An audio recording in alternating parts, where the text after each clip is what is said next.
Assalamualaikum warahmatullahi wabarakatuh. Perkenalkan, nama saya Rahayu Dwi Utari dari kelas 11 TI 3. Di sini saya akan menjelaskan atau menceritakan secara singkat tentang lahirnya Sumpah Pemuda.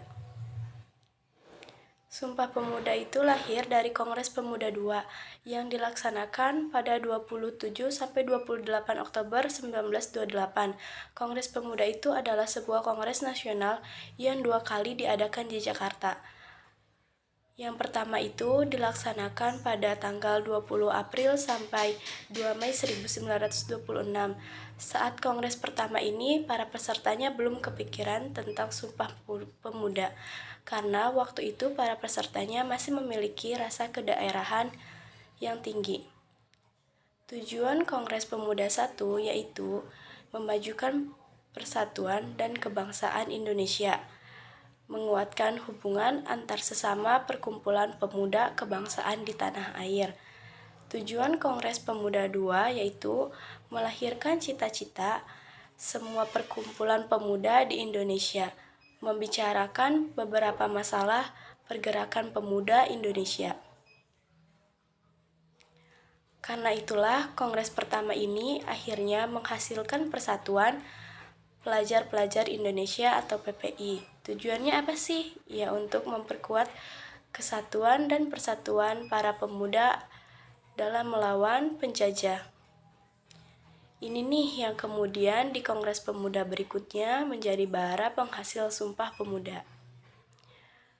Kalau di Kongres Pemuda II, peserta yang hadir bukan hanya dari PPI dan peserta dari Kongres Pemuda I, tapi juga ada organisasi kepemudaan lainnya seperti Jong Java, Jong Bataksbon, Jong Islamitbon, Jong Celebes, Jong Sumateranan-bon, Jong Ambon, Katolik, Jong Ngelibon, Pemuda Kaum Betawi, Sekarukun, dan organisasi lainnya.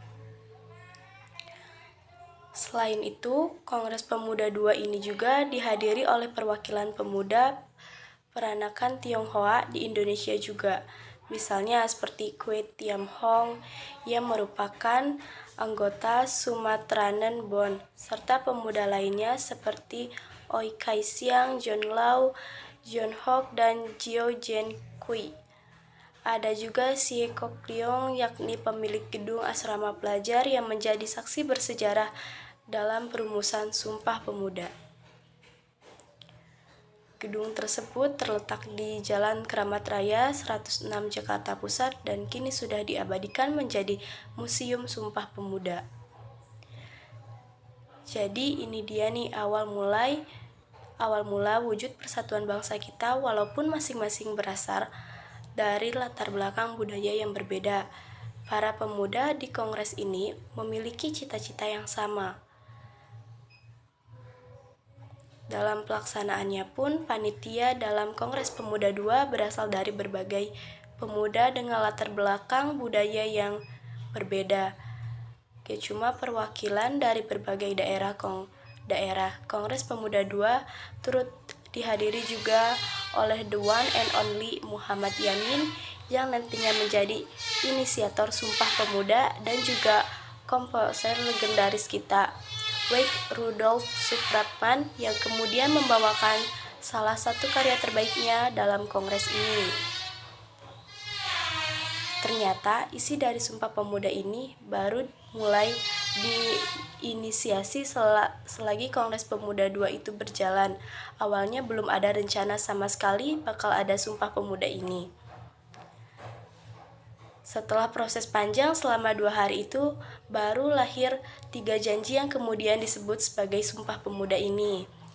Jadi ceritanya gini, waktu itu kongres sudah mau selesai nih, terus mau memasuki pembacaan keputusan. Nah, Muhammad Yamin memberi secari kertas kepada Sugondo selaku pimpinan kongres sambil berbisik, "Saya mempunyai suatu formulasi yang lebih elegan untuk keputusan kongres ini." Kemudian Sugondo menyetujui dan secari kertas ini diedarkan ke para peserta kongres lainnya karena mendapat respon yang positif. Baru Muhammad Yamin menjelaskan secara detail apa maksud dari hal yang dia tulis di secari kertas itu. Isinya tak lain dan tak bukan adalah 3 poin yang kini dikenal sebagai Sumpah Pemuda. Tetapi waktu itu namanya masih Ikrar Pemuda. Baru beberapa waktu setelah kongresnya selesai, namanya diubah oleh Muhammad Yamin sendiri menjadi Sumpah Pemuda.